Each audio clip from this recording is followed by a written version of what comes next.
मुजफ्फरनगर में गन्ने के रस के बिना गुड़ बनाने वाले कोल्हुओं का ग्रामीणों ने जमकर विरोध किया है। लोगों ने डीएम और प्रदूषण विभाग सहित आला अधिकारियों को प्रार्थना पत्र भेजकर इसकी शिकायत की है।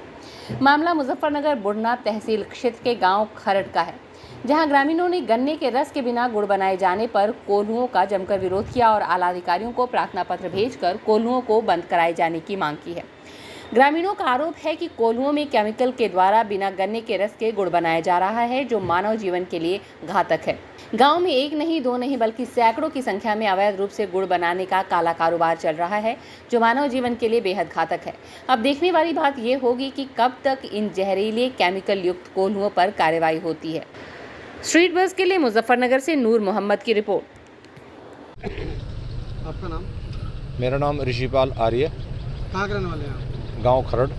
आपने एक अधिकारी को शिकायत की थी, क्या शिकायत थी? मैंने शिकायत ये की थी कि हमारे गांव में पिछले कुछ वर्षों से कोल्हू गन्ना पेराई के सीज़न में कोल्हू चलते थे, लेकिन पिछले लगभग 10 वर्षों से ऑफ सीजन में वहाँ पर रॉ मटेरियल लेकर के ख़राब गुड़, शीरा वगैरह और कुछ व्यापारी वर्ग जो है चीनी वगैरह प्रोवाइड कराता है, उसमें अनेक प्रकार के केमिकल डाल के तो रिसाइकलिंग मेथड से गुड़ बनाया जा रहा है और वो उसकी दुर्गंध रोड पर बहुत ज़्यादा आती है। लेकिन उसको पकाने में जो धुआं निकलता है प्रदूषण के तौर पे, उससे पूरा गांव बहुत परेशान है।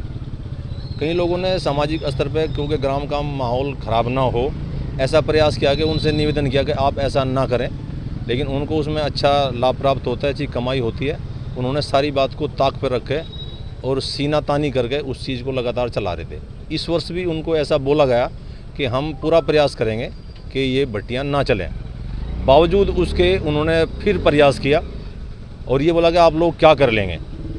तो ये मेरी जानकारी में आई कि हम सभी तो गांव के लोग हैं, हमारे अपने भाई हैं सब, ये भी हमारे को दुश्मन नहीं, इनके साथ भी कोई व्यक्तिगत कुछ भी नहीं है। तो फिर मैंने इनको आश्वासन दिया कि अगर आप चाहें तो निश्चित रूप से बंद हो जाएगा, आप हमारे साथ खड़े हो जाओ तो लीगल कानूनी कार्रवाई करेंगे।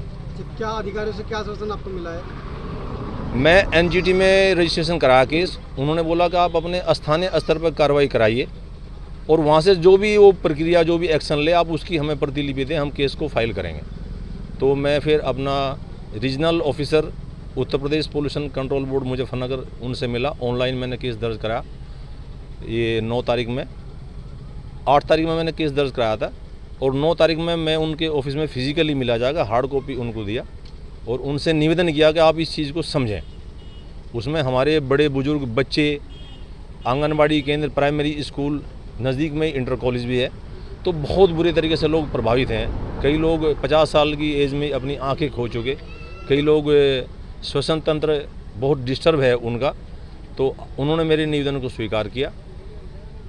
9 तारीख में उनका प्रतिनिधि, उनकी एक टीम यहाँ पे आई, उन्होंने व्यक्तिगत जगह जगह जाके जो काम कर रही हैं भट्टियाँ, वहाँ उनसे मिले, उनको बताया कि ये बंद किया जाएगा, उनकी डिटेल लेकर गए और कल 11 तारीख में उन्होंने आदेश निकाल दिया, एक नोटिस दे दिया, जिसमें 15 दिन का समय दिया गया है।